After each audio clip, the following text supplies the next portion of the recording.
Good morning. Are you Anthony Mendoza? Yes, ma'am. And Mr. Mendoza was previously in court and entered pleas of true to counts 1 through 13 in a motion to revoke probation. Currently on probation for driving while intoxicated, third or more. That was a 6-year sentence that was probated for 6 years. I've received an updated pre-sentence report. Has everyone had an opportunity to review that report? Yes, Your Honor. Yes, Your Honor, we have. Are there any additions or corrections to that report? No, Your Honor. Not from the state judge. All right, Mr. Parker, you may proceed. Well, a couple of things I want to address. It's a situation I see quite a bit where he's ordered to have to scram and interlock. It's costing him $600 a month, and he's having to go to work, but yet he's not supposed to drive, and so he's driving with an invalid license, and then he's not able to work, and he can't afford to pay for the things he needs to do, such as the 12-step program, the GED program. All those things require money, and that's one of the big issues. But the things I'm concerned about is that it says that he went to the safety relapse program. I'm not sure exactly what happened, but he says he never went to the safety relapse program. I don't know if he was ordered to go and he didn't go, but I think he was in custody at the time, and I'm not sure how that happened. But he also says he's never tested positive for cocaine, which is alleged in here. It addresses an issue that he apparently had with one of the directors of the facility where he became combative. And this also, in turn, is tied to a scram device. He ended up developing a big sore on his ankle, so he would put his sock behind the scram device. And in this incident, he was frustrated, and he wanted to take his boot off to show the director the problem that he had. And that's when they were saying that he was being disruptive.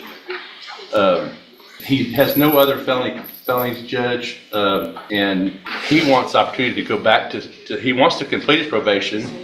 He wants to do the safety relapse. I'd like to hear what they say of what happened with that, but I'm sure there's an explanation. And I think you'd also like to address the court, Judge.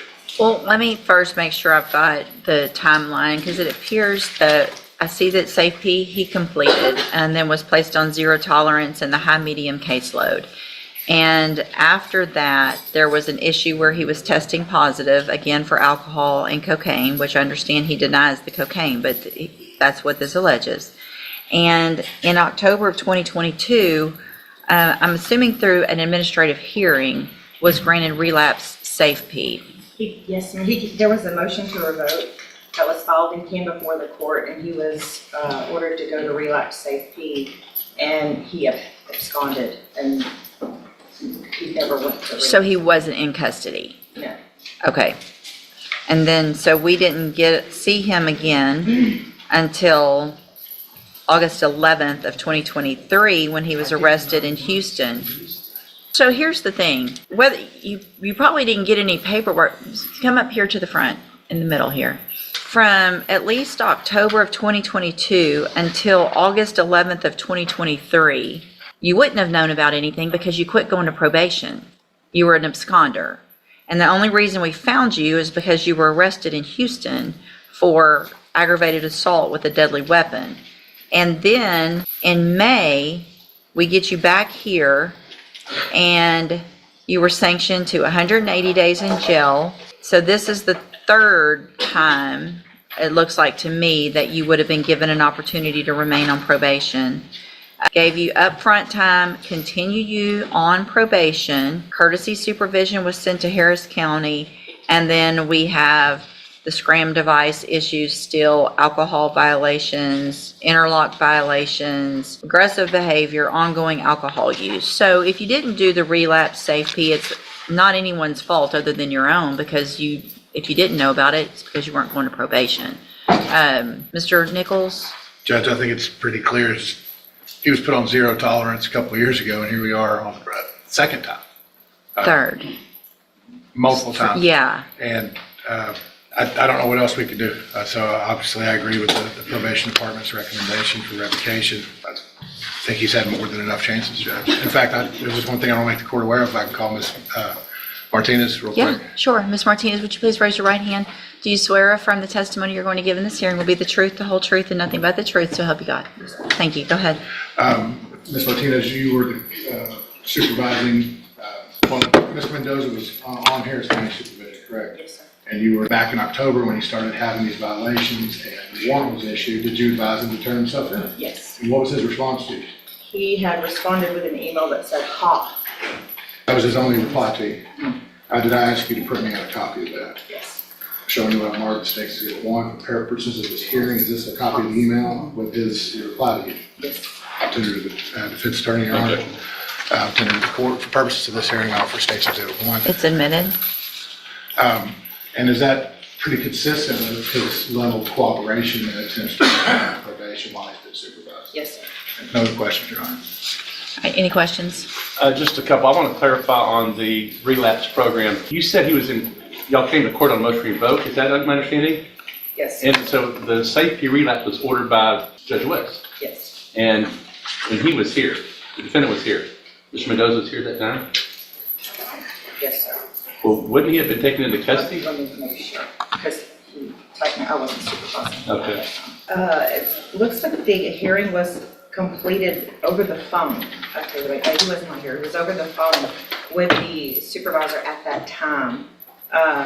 Due to him residing in Houston, he reported he had a lack of transportation to report back to the hearing at that time because he had tested positive for alcohol and cocaine. The supervisor had recommended complete relapse safety and issue a warrant for his arrest. So he was made aware at that time that he was going to have a warrant and we were requesting relapse safety. I have no further questions of her, Judge. All right, anything I have no else? other questions for Ms. Martinez, Your Honor. Your Honor. Thank you, Ms. Martinez. I think he wanted to address the court, but we never did because we Sure. talked with her. Go ahead. Would you like to tell the court? Anybody? Do you want to tell the court?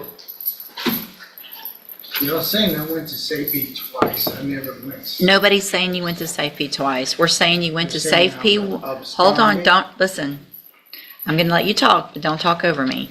We're saying that you went to Safe P and then that you were ordered to go to the Safe P relapse, but you never came and turned yourself in after that phone call where you were told that there was to be a warrant for your arrest. So no, you never went to Safe P relapse. Go ahead. She said I was supposed to turn myself in. That was after I did the 9 months where felony assault got dropped to a misdemeanor terrorist threat. Mm-hmm. So when I was here, y'all let me out. And then I was trying to work and they kept saying that I was messing with the scam device. Okay. So I was actually at work when she sent me the message to my phone. And I was trying to work and trying to pay, for the devices and stuff, since they were violating me for operating my truck without court permission. Mm-hmm. So that's when I just didn't turn myself in. Right. So did you respond? Is that email? That was Yes, what, ma'am. that's what you thought about all that? Yes, ma'am, I did actually say that. You thought that was funny? It's because I was agitated and I was taking lunch at work, and I was trying to, do things, trying to make money to take the classes, but with being on the spam device. Well, you had money to buy alcohol. You had, because you kept drinking, because you kept messing, Mr. Mendoza, you have been given so many opportunities on this probation, and I understand that those things are expensive. However, if you had at any time stopped testing positive and having blood alcohol readings that were positive on those things, then you could have eventually gotten off of those. I don't keep people on those for very long, but the reason we had to keep doing it for you is because you kept drinking. You kept messing up. And so you don't get to say, I kept messing up. Seriously, you got the initial probation in 2021. you got you got safe P, you got some upfront time because of the Harris County issue, didn't revoke you, haven't revoked you, 3 times haven't revoked you, and here we are with all of these violations. Through the TDCJ program, I was doing what I needed. The only time I had issues when I had the foot problem that I got from the halfway house.